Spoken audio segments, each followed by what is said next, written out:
Hello everyone, কেমন আছো তোমরা সবাই? আশা করছি খুব ভালো আছো। সঙ্গীতাস লাইফে তোমাদের সবাইকে জানাচ্ছি অনেক ওয়েলকাম। তো সকালবেলা এই যে ঘুম থেকে উঠে প্রথমে আমি বাসি ড্রেসটা চেঞ্জ করে এই যে জামা কাপড় সব কিছু আজকে গোছাবো। আর আজকে আমার বাড়িতে একটা নতুন জিনিস এসছে, যেটা দিয়ে আমি ভেবেছি আমার আলমারিটাকে সুন্দর করে গোছাবো। তার আগে দেখো, চেয়ারের পর অনেকগুলো জামা কাপড় ছিল, বিছানাটা তুলে নিলাম। এখন এই জামা কাপড়গুলো এক এক করে ভাঁজ করব। সবগুলো মেয়েরই জামা কাপড়। তো ওর জামা কাপড়গুলো একটা বাকেটের ভিতর রাখি, যাতে যখন ওর পরার জন্য হয় তখন ওইখান থেকে নিয়ে নিই। আর আমার শাড়িগুলো আছে, সেগুলো আর কি এই শোকেসটার একটা কোনায় রাখি। আর সিনজিনির বাবার জন্য একটা পাল্লা রেখে দিয়েছি, যাতে ও ওইটা রাখতে পারে। তো এই যে দেখো, আলনা তো ছোট্ট মতো খাটের সঙ্গে লাগানো। তো আগে না আমি এই জামা কাপড়গুলো সব আমি আলমারিতে রাখতাম, কিন্তু ওই আলমারিতে অনেক জামা কাপড় হওয়ার জন্য জায়গাই পাই না নতুন নতুন জামা কাপড় রাখার জন্য। তো ভেবেছি এইগুলো এখানে রাখলে যখন স্নান করার পর পরবো তখন আমি ঠিক পেয়ে যাব। তাই জন্য এখানে রাখি, আবার মাঝে মধ্যে ঢেকেও রাখি। তো চলো সব কিছু গুছিয়ে নিই, আর কি জিনিস এসছে তোমাদের দেখাই। এই জিনিসটা কিন্তু খুবই কাজের। আলমারিতে অনেক সময় জামা কাপড় এক জায়গায় রাখলে পারে দুই এক সময় দাগ হয়ে যায়। তার আগে দেখো সমিতের কিছু খাতাপত্র নিয়ে বসবো এখনই। তো সেগুলো হিসাব কিতাব করব, কারণ অনেকে টাকা দিয়েছে সেই টাকাগুলো। তো তার আগে ভাবলাম চলো এই জিনিসটা আগে শেয়ার করি, তারপরে সিনজিনির বাবার কাছে যাব, দোকানে গিয়ে টাকা ওর কাছে পাঠিয়েছে, তো ওখান থেকে নিয়ে নেব। আর এই যে দেখছো এই ব্যাগগুলো কিন্তু খুব সুন্দর। এই ব্যাগের ভিতর 4-5টা শাড়ি সুন্দর করে রেখে গোছানো যাবে। তো এই ব্যাগগুলো আমি কিনেছি, এখানে আছে 10 পিস। তো দেখলাম কেমন কোয়ালিটি, চেনগুলো ভালো কি না। তো দেখছি যে খুব সুন্দর দিয়েছে। 10 পিসে আমার অনেকগুলো শাড়ি ধরে যাবে, আর শাড়িগুলো যেহেতু এমনি করে রাখতে হবে। হ্যালো এভরিওয়ান, গুড মর্নিং, কেমন আছো তোমরা সবাই? আশা করছি খুব ভালো আছো। সঙ্গীতাস লাইফে তোমাদের সবাইকে জানাচ্ছি অনেক ওয়েলকাম, অনেক ভালোবাসা।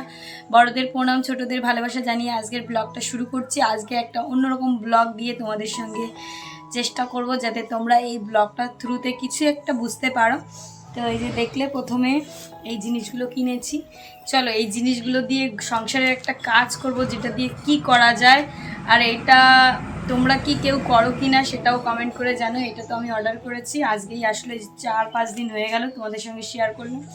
তো চলো এইগুলো দিয়ে কী করা যায়, সংসারে কাজ করব, সঙ্গে তোমাদের সঙ্গে সবটুকু দেখাবো। তোমরা কিন্তু ভিডিওটা স্কিপ করো না, দেখতে থাকো। তো আজকে একটা জিনিস হয়েছে, কি বলো তো, আজকে আমি কালকে রাত্রেবেলা কালকে দুপুরবেলা ভাত বেশি করে রান্না করে রেখেছিলাম সকালে, যাতে আমি পান্তা ভাত খেতে পারি। অনেক দিন থেকে ইচ্ছা হচ্ছে যে একটু পান্তা ভাত খাবো, পেঁয়াজ লঙ্কা ডিম দিয়ে, এরকম ইচ্ছা। জানি না কার কেমন ইচ্ছা, আমার তো খুব ইচ্ছা হচ্ছে, তাই জন্য আজকে খাবো। তাই আমি আজকে সকালে রান্নাবান্না করিনি, সকালবেলা একটুখানি মাছের মাথা নিয়েছি, যেটা দিয়ে আমি ডাল রান্না করব, আর একটা কিছু ভাজি করবো। তো চলো দেখতে থাকো, আশা করছি আজকের ব্লগটা তোমাদের কাছে অনেক বেশি ভালো লাগবে। স্কিপ করো না, প্লিজ দেখতে থাকো। এই যে দেখো বাসনপত্র সব রয়েছে, এখনও সকাল থেকে কিছু করিনি। আর এখানে এনেছে কুশি, তো ভেবেছি আজকে একটু কুশি রসুন দিয়ে ডিম দিয়ে ভাজি করব। আর এখানে 1 কিলো পেঁয়াজ, যেটা নিল 20 টাকা, জানি না বেশি নিল কি না। আর এই যে দেখো মাছের মাথাটা কিনে রেখে দিয়েছি, আর কালকের একটা আছে, তাই দিয়ে করব ডাল। তো সকালবেলা এই করব। চলো এখন ভাজবো ডিম। তো এই যে ডিমটা এনে রেখেছি, 3টে ডিম ভাজবো, আর একটা হচ্ছে কুসুম ভাজার সঙ্গে দেব।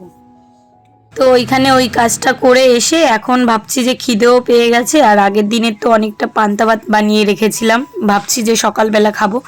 তাই জন্য এখানে পেঁয়াজ আর লঙ্কা কুচি আর সঙ্গে 3টে ডিম দিয়ে ভাজবো। আর মেয়ের জন্য একটা ডিম ভাজবো, যেটা হচ্ছে পেঁয়াজ লঙ্কা ছাড়া, ও আবার পেঁয়াজ খেতে ভালোবাসে না একদমই। তো চলো ডিমটা ভাজি করে নিই। আর সকালবেলা আমার খুব ইচ্ছা হচ্ছিল কবে থেকে পান্তা ভাত খাবো, আর গরম পড়েছে, মনে হচ্ছে ওই জল পিপাসার তৃষ্ণা যেমন হয় না, আমার পান্তা ভাত খাওয়ার প্রতি একটা আলাদা ইচ্ছা জেগেছে। তাই জন্য কোনো দিকে না তাকিয়ে সিনজিনির বাবা বলে কি পান্তা ভাত খেলে নাকি ওর গলা বুক জ্বলে। তারপরেও ভাবলাম যে অনেক দিন পরে একদিন তো খাওয়াই যায়, শীতকালে তো তেমন পান্তা ভাত কেউই খায় না, আর খুদের ভাতটাও পছন্দ করে না। ও যেটা পছন্দ না করে না, আমার সত্যি ওগুলো খুব ভালো লাগে। ও ওর ওইগুলো খেলে খুব অসুবিধা হয় বলে, গলা বুক জ্বলে, ভালো লাগে না। তাই জন্য আমি চেষ্টা করি যে ওকে না দিয়ে ওই বাবার বাড়িতে গেলে খাওয়া হয়। তাই দেখো 3টে ডিম ভাজা হয়ে গেল, এখন মেয়ের জন্য একটা ভেজে নিচ্ছি।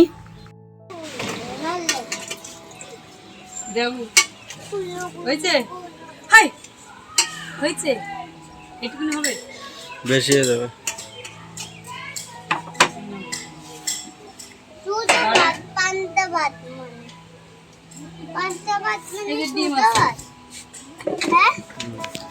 আর এদিকে পান্তা ভাতটা সিঞ্জিনির বাবাকে বেড়ে দিলাম, আর সিঞ্জিনিকে বলছিলাম যে তুই কি পান্তা ভাত খাবি? বলছে কি খাবো। আমি ভেবেছিলাম ও যদি পান্তা ভাত না খায় তাহলে ওকে ওর ঠাম্মির কাছ থেকে নিয়ে ভাত খাইয়ে দেবো, কিন্তু ও বলছে পান্তা ভাত খাবে।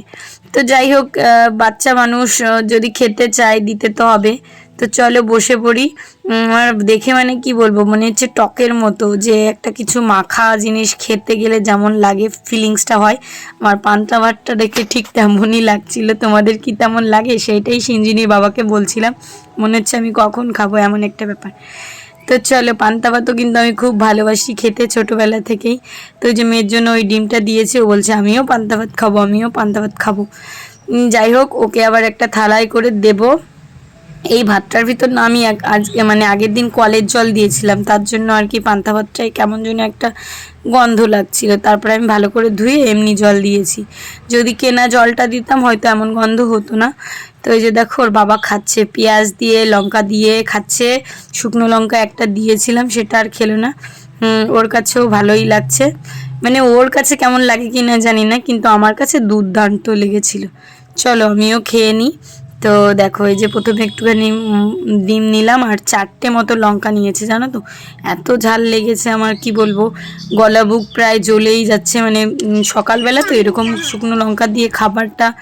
তো ওই যে মেয়ে দেখো শুধু নুন দিয়ে ভাতটা মেখে দিয়েছি, ও নুন দিয়ে একটু ডিম ছিঁড়ে ছিঁড়ে খাচ্ছে। 4টে শুকনো লঙ্কা দিয়ে এই যে পান্তা ভাতটা খেলাম, কি বলবো, সকালবেলা তো নাড়ির ভিতর দিয়ে মনে হয় জ্বলতে জ্বলতে যাচ্ছে। উফ কি ঝাল লেগেছে। সিঞ্জিনি আমি তোমাকে খাইয়ে দেবো বাবা, চলো আমি ওকে খাইয়ে দিই। তারপর আমার এই থালা বাসন মাজতে হবে, মাছ ধুতে হবে, মাছের মাথা বাছতে হবে, ঘরটা গোছাতে হবে, তোমাদের সঙ্গে তো শেয়ার করবো। চলো দেখতে থাকো ব্লগটা। দেখো এই যে বাসনগুলো এখন মাজতে হবে, মানে 10টা 12 বাজে, 12 না 10:30 বাজে।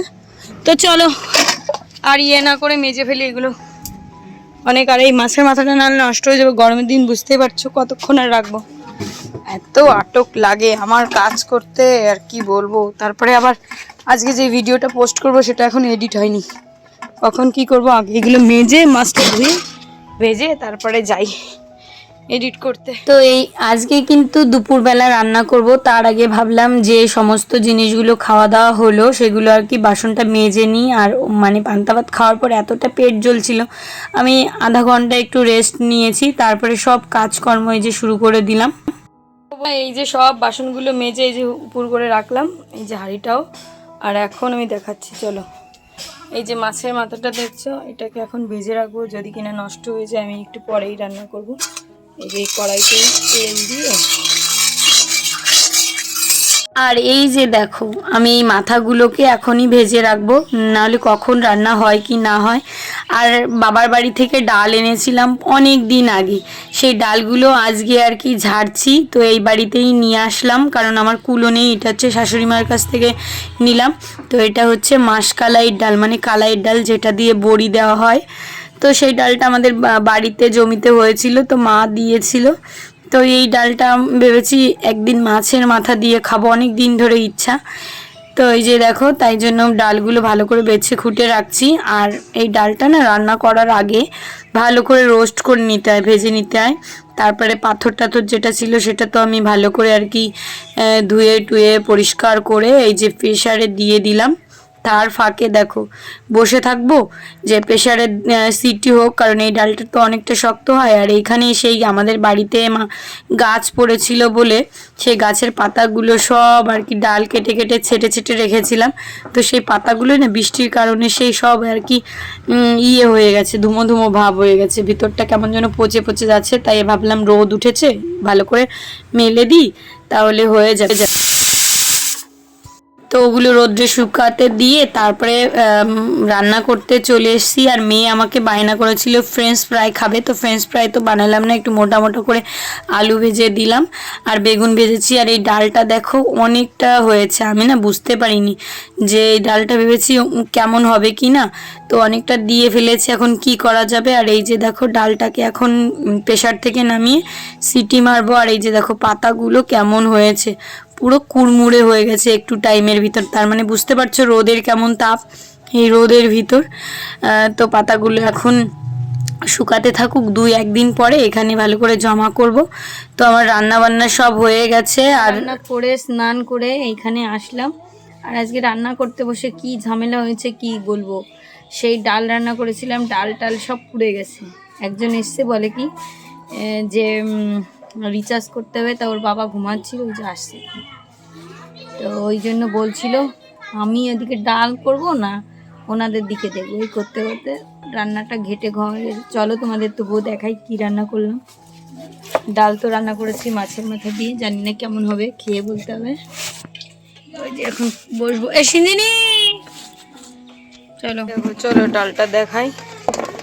এই যে মাছের মাথা দিয়ে ডাল, আর এখানে আছে বেগুন ভাজা আর কুশি দিয়ে ডিম ভাজা। আর মেয়ের জন্য একটু ফ্রেঞ্চ ফ্রাই করেছিলাম, সেটা খাওয়া হয়ে গেছে। এখন চলো ভাতটা খেয়ে নিই, খাওয়ার সময় বলবো যে গন্ধ করছে কিনা। তো তোমাদের বললাম ডালটা রান্না করতে গিয়ে সত্যি আজকে বিপদে পড়ে গেছি। সেই সিঞ্জিনির বাবার দোকানের লোক এসেছিল, ও তো ঘুমোতে গেছে আর আমাকে ফোন করতে বলছিল। ওই করতে করতে ওনাদের সঙ্গে সঙ্গ দিতে দিতে আমার সেই ডালটা নিচে থেকে মুড়ি ধরে গেছে, পোড়া লেগে গেছে। উপর থেকে নামিয়ে পরে এতটা ডাল ফেলে দিয়েছি। তারপরে মানে ভাবলাম যে গন্ধ করছে কিনা, তারপরে ওর বাবাকে বললাম খেয়ে দেখো তো। আর ওর বাবা দেখো এই যে খাচ্ছে, বলছে না গো সুন্দরই হয়েছে, সমস্যা হয়নি, মানে গন্ধটা সেই রকম হয়নি, কিন্তু খুব বাজেভাবে পুড়েছিল, মানে দূর থেকে গন্ধটা শোনা যাচ্ছিল। এইরকম একটা ঝামেলার ভিতর পড়ে গেছি। যাই হোক, এই যে দুপুরবেলায় সকালবেলা তো পান্তা ভাত খেয়েছি, দুপুরবেলায় এই রান্নাবান্না করে যদি ডালটা নষ্ট হয়ে যেত, যার জন্য আমি আলাদা করে 2টো মাথা কিনেছি, একটা মাথা জমিয়ে রেখেছি আর একটা মাথা কিনেছি। তো নষ্ট হলে সত্যি আমার খুব খারাপই লাগতো। যাই হোক কিছু হয়নি, কিন্তু আমার মনে না একটা খুঁতখুত থেকে গেছে, ওই জন্য না আমি আজকে ডাল দিয়েও ভাত খেতে পারিনি। যেভাবে ভেবেছিলাম ডালটা সুন্দর করে রান্না করব, তবু ওর বাবা বলেছে ভালোই হয়েছে, কোনো সমস্যা নেই। তো যাই হোক, এই যে দুপুরবেলা খাওয়া দাওয়া করে একবারে সন্ধ্যার সময় মেয়েটাকে বই নিয়ে বসিয়েছি। অমনি একটুখানি দেখি তার ভিতর উঠে একা একা লিপস্টিক পরে তারপর ব্লাশ দিচ্ছে মুখে। তো এই যে দেখো পড়াতে বসে ও এই শুরু করেছে। তো চলো বন্ধুরা, আজকের ব্লগটা এ পর্যন্ত রাখছি। কেমন লাগলো অবশ্যই কিন্তু কমেন্ট করে জানিও, যদি ভালো লাগে একটা লাইক করো আর আমার পাশে থেকো। আর কালকের ব্লগে আনছি যে আমি কি করে আমার আলমারিতে সুন্দর করে শাড়িগুলো গোছাই, তোমরা কিন্তু দেখতে থাকো। এটা কিন্তু অনেক হেল্পফুল ভিডিও হবে, তোমরা অবশ্যই